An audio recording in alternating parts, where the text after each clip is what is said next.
కొంతమంది ఏం చేస్తారంటే, సార్ నాకు మీరు ఫిట్నెస్ గురించి చెప్పండి, డైట్ గురించి అంతా మా ఇంట్లో మా అమ్మ చూసుకుంటుంది అని అంటారు. అక్కడేమో రిజల్ట్ రాదు, రైట్? ఇక మీకు ఇటువంటి పెద్ద టాస్క్ థింగ్స్ ఉంటాయి మీకు. ఎస్పెషల్లీ నేను అనకూడదు కానీ టీనేజ్ క్యాండిడేట్స్ వస్తుంటారు, వాళ్ళు చేసే ఇక్కడ జిమ్ చేస్తుంటారు, బయటకు వెళ్ళి జంక్ వచ్చి నెక్స్ట్ వెంటనే వచ్చేసి వాడు ఏం చేస్తాడు, ట్రైనర్ మీద బ్లేమ్ చేస్తుంటాడు. ఇట్లాంటి వాళ్ళకి మీరు ఇచ్చే సజెషన్స్ ఏంటంటే? సజెషన్ ఏంటంటే just true to your self అండి. అట్లీస్ట్ ట్రైనర్ మోసం చేస్తున్నారు, మిమ్మల్ని మీరు మోసం చేసుకోవచ్చు అంటాను నేను. సో యా, మీరు కరెక్ట్, మీరు చెప్పింది కరెక్ట్. అంటే తెలిసి క్యాలరీస్ తింటున్నారా, తెలిసి తెలియకుండా తింటున్నారా అన్నది ఒకటి నోటీస్ చేసుకోండి. ఒక్కొక్కసారి ఏంటంటే మీరు ఒక మీల్ తీసుకుంటారు, ఇంట్లో చెప్తారు అమ్మ కొంచెం రైస్, చికెన్ లేకపోతే ఎగ్స్ వేసేసి ఒక మంచి ఒక రైస్ బౌల్ ఇమా అని చెప్పేసి చెప్తారు.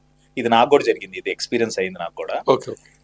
ఆవిడ ఏం చేస్తారు, మీరు చెప్పరు క్లియర్ గా ఎంత ఆయిల్ యూజ్ చేయాలి, ఎన్ని గ్రామ్స్ ఆఫ్ రైస్ వాడాలి. సో ఏంటంటే ఎవ్రీథింగ్ బియాండ్ ద క్యాలరీస్ వెళ్ళిపోతాయి. ఎందుకంటే అమ్మ చేసేటప్పుడు ఏమవుతుందంటే నా కొడుకు బాగా తినాలి, పుష్టిగా ఉండాలని చెప్పేసి టేస్టీగా చేస్తుంది, కొంచెం ఆయిల్ ఎక్కువ వేసేసి ఇవన్నీ చేస్తుంది. అక్కడ ఏంటంటే క్యాలరీస్ బియాండ్ వెళ్తాయి. అంటే మీరు హెల్దీ మీల్ తీసుకుంటున్నారు కానీ క్యాలరీ మీల్ తీసుకోవట్లేదు.